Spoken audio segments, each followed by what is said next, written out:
Дел од жителите на Скопски Сингелич ноќуват ја поминат под отворено небо. Причина живеат во стари згради кои буквално се распука од последниот силен земјотрес. Постарите жители велат дека волку силен потрес не почувствувале од катастрофалниот во 1963 година. Помладите пак апелираат да им се донесат шатори да имат каде да се засолнат. Зградите 157 и 159 оваа населба највеќе настрадаа. Оштетени им се дури и темелите.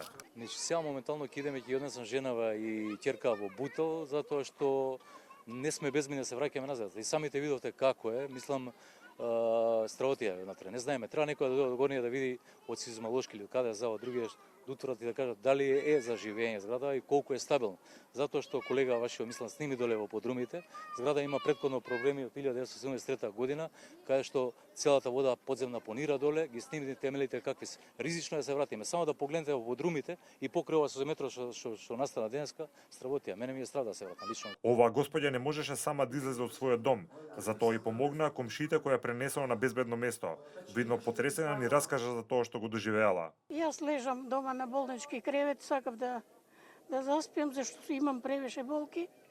Ама наеднаш така ме заљуѓа многу и бргу свикав и дојдо едни дечки од комшиите, они ми помагаат, ми помогнаа, ме симнаа доле.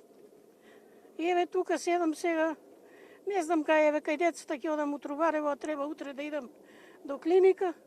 Не знам како е дома, испукано и чаши испопаѓа. Што да ви кажам?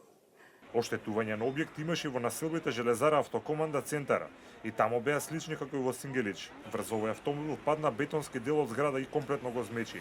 Скопјани се надеваат дека овие потреси ќе бидат и последни. Сакаат час поскоро да се вратат во своите домови, но и да се санираат оштетувањата да се зголеми безбедноста.